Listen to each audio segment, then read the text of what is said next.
ሙድን እኔ እዚህ ላይ መጨመር አለበት ወይ መነሳት አለበት ብዬ ከማስባቸው ነጥቦች አንዱ ተደራራቢ ወንጀልን በተመለከተ ነው። አሁን ቀደም ሲል እዚህ የኮምፒውተር አዋጅ ላይ በተቻለ መጠን በዝርዝር ለማስቀመጥ ሞክረዋል። ግን በተለያዩ አዋጆች ወይ ህጎች የወንጀል ህጉን ጨምሮ የተገለጹት ደግሞ በዛው አዋጅ ድንጋጌና አግባብነት የሚቀጡ መሆኑን በግልጽ ተቀምጧል ማለት ነው። እዚህ አንቀጽ 18 ላይ በኮምፒውተር ስርዓት አማካኝነት እየተፈጸመ እንደሆነ አግባብ ያለው ህግም ደግሞ ተፈጻሚ የሚሆን መሆኑን ተቀምጧል። በተጨማሪም ደግሞ በኮምፒውተር ስርዓት አማካኝነት የሚፈጸም ማናቸውም አይነት ወንጀል ልዩ ህጎች ወይም ደግሞ የወንጀል ህግ የሚያስቀጣ ሌላ ወንጀል አስከትሎ እንደሆነ ተደራራቢ ወንጀሎች ምናምን ሊሆኑ ይችላል። ለምሳሌ ዳታ መስረቅ አንድ ወንጀል ሊሆን ይችላል። ዳታውን መስረቅ ከዛ በኋላ ዳታው ከተሰረቀ በኋላ ደግሞ እዛ ዳታ ውስጥ ያለህን ደግሞ የሆነ ያንተ የድብቅ ሚስጥርህን ማውጣት ደግሞ ሌላ ወንጀል ነው የሚሆነው። ስለዚህ ሰውየው ዳታውን በመውሰድ ብቻ ላይቆም ይችላል። ዳታውን ማጥፋት አንድ ነው፣ መውሰድ አንድ ነው።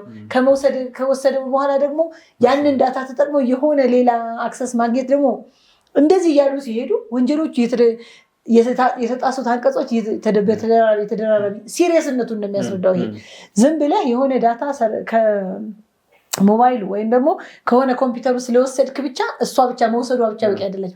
ከዛ ከወሰድከው ላይ ብታሰራጭ ከወሰድከው ላይ የሆነ ተጨማሪ ድርጊት ብታደርግ በተደራራቢ ወንጀል ትጠይቃለህ የሚለውን እዚህም ላይ በግልጽ አስቀምጧል። የምትጨምረው ነገር ካለ እስኪ ጨምርበትና እንቀጥል። ፎርሳው እንግዲህ ሰው የሆነን ሰው ዳታ አክሰስ ሲያደርግ በሆነ ምክንያት ነው እና አክሰስ ማድረጉ ራሱን የቻለ ወንጀል ነው። ከዛ ውስጥ ላይ ደግሞ ዳታ የሚለውጥ ከሆነ ሌላ ወንጀል ነው። የሚያሰራጨው ከሆነ ሌላ ወንጀል ነው። ዳታ የሚያጠፋበት ከሆነ ሌላ ወንጀል ነው። እዚህ ጋር የተጠቀሱ ድንጋጌዎች ናቸው።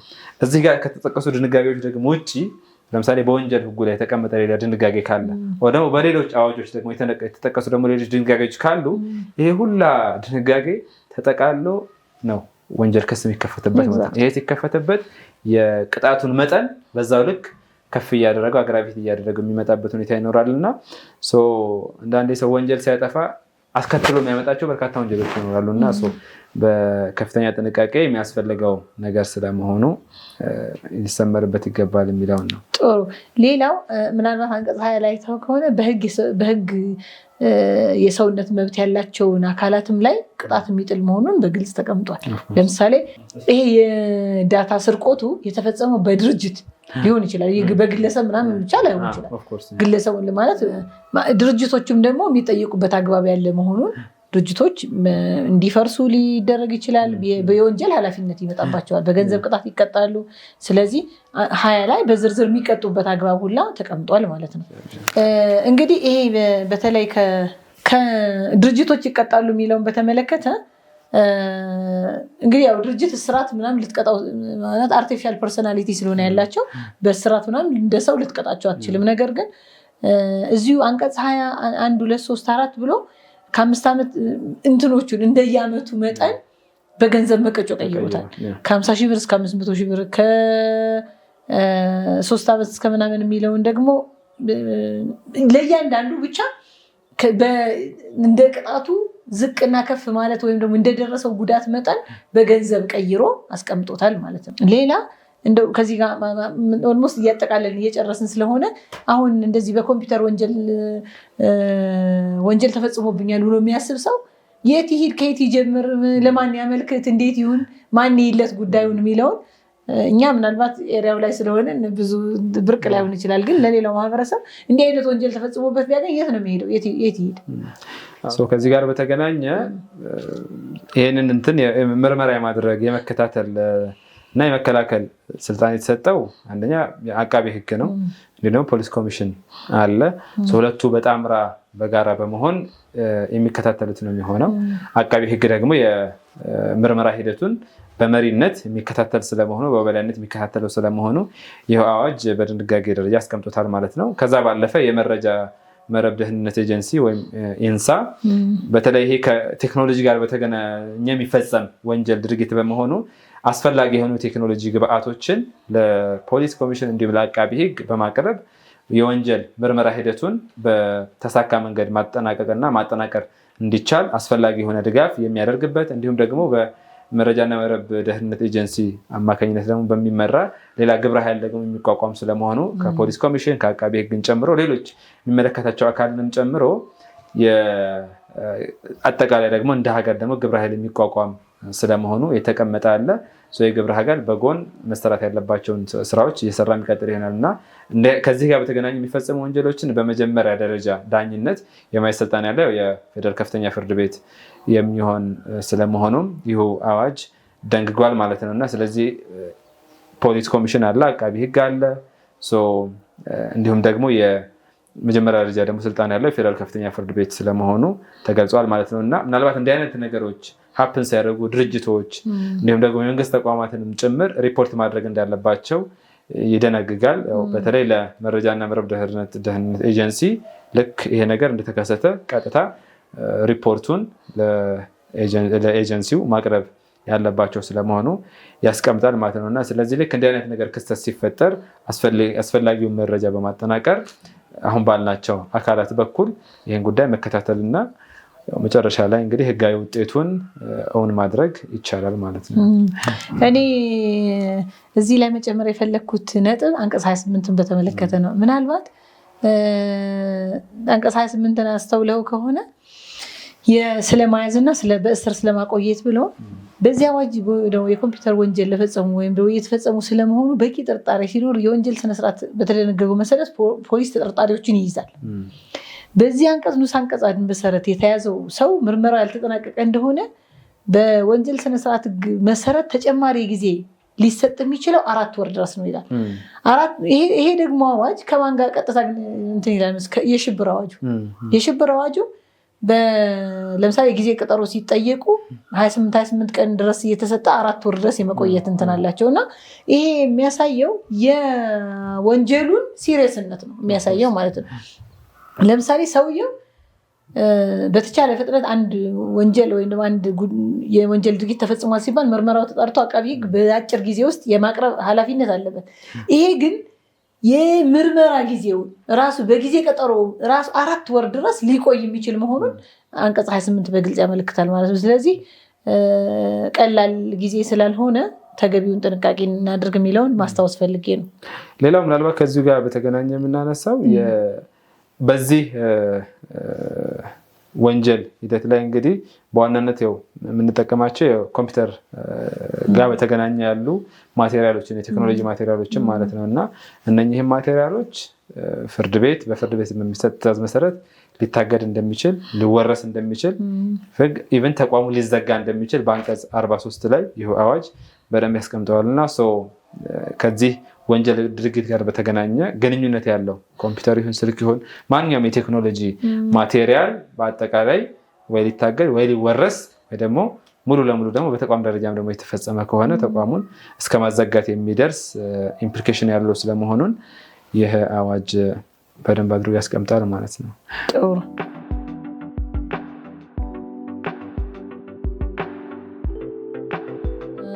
ሌላው አንቀጽ 38 ላይ ምርመራው ከማን ጋር ይጣራል የሚለውን በተመለከተ በኮምፒውተሩ ምንድነው በህግ በተሰጠው ስልጣን መሰረት የኮምፒውተር ወንጀል የሚከታተል አቃቢ ሕግ እና መርማሪ በዚህ አዋጅ የተደነገጉትን የመፈጸምና የማስፈጸም ኃላፊነት አለበት።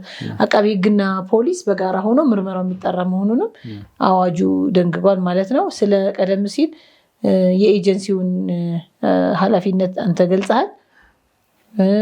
የዳኝነት ስልጣን በተመለከተ የፌደራል ከፍተኛ ፍርድ ቤት እንትን ነው ለከፍተኛ ፍርድ ቤት የተሰጠበት ማግባብ ስናየው የኮምፒውተር ወንጀል በመሆኑ ምክንያት ትንሽ ውስብስብነት ከቴክኖሎጂ ራስን ለቴክኖሎጂ ቅርብ የማድረግ ነገር የሚፈልግ በመሆኑ ምክንያት ከፍተኛ ፍርድ ቤት ማየቱ ተገቢም ይሆናል ከብዙ ነገር አንጻር ማለት ነው።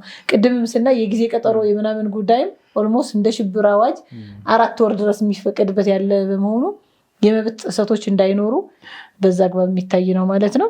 ኢቭን ልዩ ድንጋጌዎች ደግሞ አሉት። ምናልባት ልዩ ድንጋጌዎች ላይ ይሄ ዓለም አቀፍ ትብብር የሚጠይቅ ምናምን በመሆኑ እሱም በተመለከተ እንግዲህ ጠቅላይ አቃቤ ሕግ እንትኑ ምርመራው ሲጣራ ፖሊስ ብቻውን ያጣራው ያልተባለበት ትንሽ ከቴክኖሎጂ ጋር የተያያዘ ሌላ ከህግ ሙያ ውጭ የሆኑ ሰዎችን እርዳታ የሚፈልግ በመሆኑ ኢቭን ዓለም አቀፍ ትብብርን የሚፈልግ ለምሳሌ በጣም በርካታ አንቀጾችን ከባድ ሁኔታ ብለን ያነሳናቸው ለምሳሌ የሀገር ደህንነትን አደጋ ውስጥ የሚጥሉ መረጃዎች ተሰራጭተው ምናምን ሲገኙ ይሄ ዓለም አቀፍ ትብብር ተደርጎ የሚጣሩ ነገሮችም ስለሆኑ ምርመራው በዛ አግባብ መጣራቱ የተሻለ ውጤታማ እንዲሆን እድል ስለሚፈጠር ነው ማለት ነው። የደንብና መመሪያውን የማውጣት የሚኒስትሮች ምክር ቤት ስልጣን ተሰጥቶታል። ስለዚህ እንደ አጠቃላይ እንግዲህ ኮምፒውተር ወንጀል አዋጅ ብለን ስንል ያው በ6 ክፍሎች የተዋቀረ ስለመሆኑ አጠቃላይ 46 አንቀጾች አሉት ስለመሆኑ ኮምፒውተር ወንጀል ብለን ስንል በማንኛውም በተለይ ስልክንም የሚጨምር የወንጀል ድርጊት ስለመሆኑ አንስተናል።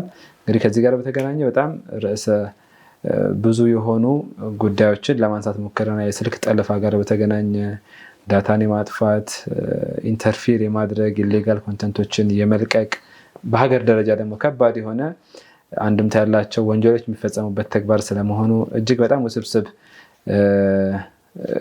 ወንጀል የሚፈጸምበት ተግባር የመኖሩ እንዲሁም ፕራክቲካሊ ደግሞ ስፒኪንግ አሁን ላይ በተለይ ካለንበት ተጨባጭ አንጻር በተለያየ የሶሻል ሚዲያ ፕላትፎርሞች የተለያዩ ወንጀሎች የሚፈጸሙበት ተጨባጭ ላይ ያለን ስለመሆኑ አንስተናልና ስለዚህ እዚህ ጋር በዝርዝር የተነሱ የህግ ድንጋጌዎችን አንደርስታንድ ማድረግ ይፈልጋል፣ ማወቅ ይፈልጋል። ኢምፕሊኬሽኑ በአካል መጥቶ አናታችን ላይ እስኪቆም ድረስ መጠበቅ የለብንም። ዛሬ ላይ የምናጠፋው ጥፋት ምን አይነት የወንጀል ተጠያቂነት ሊያስከትል ይችላል? ከወንጀል ተጠያቂነት ደግሞ ባለፈም እንዳልነው ፍትሐ ብሔር ተጠያቂነት እና ወንጀል ተጠያቂነት አብረው የሚሄዱ ነገሮች ናቸው። በወንጀል ተጠያቂ መሆን ከፍትሐ ብሔር ተጠያቂ ከመሆን የሚያደን ነገር አይደለም እና ያም ተጠያቂነት የሚያመጣበት መሆኑን መገንዘብ ያስፈልጋል። እንደ ማህበረሰብ ደግሞ ቀውስ የሚፈጥር ነገር ስለመሆኑ ሶሻል ሚዲያን ኤክስፔክት የሚደረገው ለተሻለ ነገር መጠቀም እንድንችል ነው። ለሀገር ግንባታ፣ ለሀገር ልማት መጠቀም እንድንችል ነው። ያንን ማድረግ የምንችል ከሆነ በብዙ ቴክኖሎጂ እንግዲህ ምናልባት አራተኛው እንትን ይባላል አይደለ?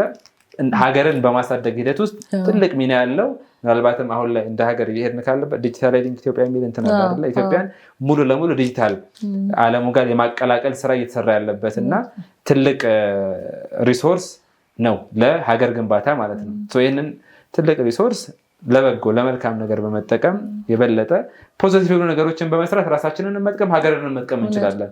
ግዴታ ራስን ለመጥቀም የሆነ ሾርት ከት የሆኑ መንገዶችን ወይም ደግሞ ህዝብን ከህዝብ በማጋጨት ጥላቻ እንትኖችን በመንዛት ያልሆኑ መረጃዎችን ጠልፈን እንትን በማድረግ በመስጠት አይደለም ራሳችንን ማበልጸግ ማሳደግ ያለብንና እንደ ማህበረሰብ ይሄንን እንትን መጠንቀቅ መቻል ይጠበቅብናል። ማህበረሰቡም ደግሞ ከእንዲህ አይነት ነገር ይሄንን መረጃ ከግምት ባስገባ መልኩ ራሱን ሊጠብቅ ይጠበቅበታል። ቅድም እንዳልነው ሊንኮች ይላካሉ ብለናል። እነኛ እንትን ሲሉ መጠንቀቅ ነው። ተፈጽሞ ሲገኝ ምንድን ነው ማድረግ ያለበት የሚለውን ህጉ አስቀምጦለታል። እንዳይፈጸምና ጉዳት ውስጥ ግን እንዳይገባ አስቀድመው ጥንቃቄ ማድረግ መቻል የሚጠበቅበት ስለመሆኑ በሚኖሩን ግንኙነቶች ሁሉ ገደቦችን ማስቀመጥ ያለብን ስለመሆኑ ምክንያቱም መቼ ምን ሀፕ ማድረግ ሊያደርግ እንደሚችል ስለማናቅ ያንንም ጭምር ጥንቃቄ ማድረግ ያለብን ስለመሆኑ አጠቃላይ እንደ ማህበረሰብ ሁላችንም ከግንዛቤ ውስጥ ማስገባት አለብን። ሆኖ ግን ሲገኝ ህጉ ይሄን ይላል። ደግሞ ይሄንን ደግሞ እያወቃችሁ የምታደርጉ ደግሞ አካላት የሚጠብቃችሁ የወንጀል ድንጋጌዎች በዝርዝር ተቀምጠዋልና በዚህ አንደርስታንዲንግ በጋራ መኖር ላይ በጋራ ሀገራችንን ማበልጸግ ማሳደግ ላይ ፎከስ ማድረግ አለብን። እንግዲህ ያው ፕሮግራማችን እያጠቃለልን ያለ ነው። ዛሬ ከባልደረባዬ ከአቶ ሙዲን ጋር ውይይት ያደረግንበት አዋጅ ቁጥር 958 የኮምፒውተር ወንጀሎች ለመደንገግ የወጣውን አዋጅ ነው። ይሄ አዋጅ እንግዲህ ቀደም ሲል ከዴፊኒሽኑ ጀምሮ ስነግራችሁ ኮምፒውተር አዋጅ የሞባይልን ጨምሮ ሌሎች ዲቫይሶችና አክሰሰሪዎችን የሚጨምር መሆኑን እና እጃችን ላይ ባለው ነገር ለብዙ ጥፋቶችና ለብዙ ልማቶች የምንጋለጥ መሆኑንም በግልጽ ለማሳየት ሞክረናል። እንግዲህ እንደ ማህበረሰብ መደረግ አለባቸው የምንላቸውን ጥንቃቄዎች አንተ በደንብ አርቲኩሌት አድርገዋል ብዬ አስባለሁኝ። እንደ ማህበረሰብ ዝም ብሎ ሞባይሉ እጃችን ላይ ስላለ ዳታውን ስላገኘን የተለያዩ ፎርማቶችን ስላገኘን ባለፈውን በሰራናቸው ፕሮግራሞች የጥላቻ ንግግር፣ ሐሰተኛ መረጃ ምናምን ከዚሁ ጋር የተያያዙ ናቸው። በኮምፒውተር የሚተላለፉ የወንጀሎች ናቸው ማለት ሞባይል ስለሆነ አይደለም ማለት ነው። እና በአጠቃላይ እንዲህ አይነት ድርጊቶችን የወጡ መሰዳደብ፣ የሰዎችን ግለሰባዊ ስብዕና የሚነኩ፣ ሰብአዊ መብቶቻቸውን የሚነኩ፣ ማህበረሰብን ከማህበረሰብ የሚያጋጩ እንዲህ አይነት ድርጊቶችን ማድረግ ለሀገርም እንደ ግለሰብም እንደ ቡድንም ቢሆን ኪሳራ ነው እንጂ ጥቅም ስለሌላቸው እንዲህ አይነት ነገሮችን በአጠቃላይ እንደ ማህበረሰብ መጠንቀቅ አለብን። እንግዲህ ለበጎም ለመጠቀም ለመጥፎም ነገር ለመጠቀም እጃችን ላይ ነው ያለው እድሉ ማለት ነው። ዳታውን ከፍተን መጥፎ ነገር ካደረግንበት ያው ጉዳቱ እኛንም ይጎዳናል፣ ሀገርም ይጎዳል ማለት ነው። በዛ ደግሞ እውቀት ከወሰድንበት የሚጠቅም ነገር ካደረግንበት ደግሞ እኛ ራሳችንን እንጠቅማለን፣ ሀገርን የምንጠቅምበት እንትን ይኖራል ማለት ነው። እዚሁ ጋር ከማህበረሰቡ በተጨማሪ ደግሞ መንግስት ራሱን የቻለ ኃላፊነት አለበት። ለምሳሌ ምርመራው በቡድን ይጣራ፣ አቃቤ ሕግና ፖሊስ ያጣራው ምናምን። እንዲህ አይነት በጣም ብዙ ደንበኞቼ እንዲህ አይነት ስማችን ጠፋ፣ ስብዕናችን ተነካ ምናምን ብለው መጥተው ይዤ ሄጄ ምርመራዎች እንዲጣሩልኝ ሂደትም ላይ ያሉ እንዲጣሩ ያደረግኳቸው ምናምን። ግን እንትን ይፈልጋል ማለት እውቀቱ ኖሮ እንኳን አውቀህ ምናምን ሄደህ የሚያስተናግዱበት መንገድ እንትን አይደለም ማለት የሚያበረታታ ምናምን አይደለም። ምክንያቱም አንድ አዋጅ ስታወጣ አዋጁ አንደኛው ቅድምም በተደጋጋሚ ስንለው ነበረ ማስጠንቀቅ ነው ዓላማው። ሁለተኛው ደግሞ ያጠፉትን ደግሞ ፕሮፐርሊ መቅጣት ነው። ፕሮፐርሊ ስትቀጣ ነው ያኛውን ሰው የምታስጠነቅቀው። ኦኬ ማለት እንዲህ አይነት ጉዳት ያመጣል እንዲህ አይነት እስራት ያመጣል እንዴ ብሎ ማህበረሰቡ እንዲጠነቀቅ ኮንሽየስ እንዲሆን። አሁን እነዚህ እንዲህ አይነት ፎርማቶች ማህበረሰቡ ያለው የንቃተ ህግ እንትን ይጨምራል። ሰው እንዲህ አይነት ዝም ብሎ እጁ እንዳመጣ ሞባይሉ ላይ አንስቶ መሳደብ፣ የብልግና ንግግሮች መናገር፣ ቡድንን መስደብ፣ ሃይማኖትን፣ ዘርን ምናምን መስደብ ወንጀል መሆኑንና በጣም ትልቅ የሆነ ቅጣት የሚያመጣ መሆኑን ስለሚያውቅ እንዲጠነቀቅ ያደርገዋል ማለት ነው። እና ለምሳሌ አሁን ልክ ስትወስድላቸው እንትኑ ሊንኩ የለም ምናምን ይለዋል። ሊንኩን ይዘህላቸው ስትሄድ ብቻ እንትን ያደርጉብሃል። ይሄ ፕሮሰሱን አድካሚና ሰልቺ ያደርጉብሃል። እንደሱ ሲሆን ማህበረሰቡ የመሰላቸትና በቂ እንትን ማስተካከል አለበት። በቃ እንዲህ አይነት ወንጀሎች ተፈጽመው ሲገኙ በተገቢው መንገድ መቅጣት ብቻ አይደለም፣ የተቀጡትን ሰዎች ሌላው ማህበረሰብ እንዲማርባቸው በተገቢው መንገድ ዜና መሆን ካለበት ዜና ማድረግ፣ ለማህበረሰቡ ወይም ደግሞ ለህጉ ማህበረሰብ እንዲማርባቸው ተገቢ በሆነ መንገድ በዜና የሚሆን በሌላ መንገድ እንዲገለጹ ማድረግ አስፈላጊ ነው የሚል እምነት አለኝ። እንግዲህ የዛሬው ህግን በአዲስ እይታ የተሰኘው ፕሮግራማችን ይህን ይመስል ነበር። በሌላ ጊዜ በሌላ ርዕስና ፕሮግራም ተመልሰን እንገናኛለን። ቸር ሰንብቱ። የዩቲዩብ ቻናላችን ሰብስክራይብ ማድረግ አትርሱ። አመሰግናለሁ።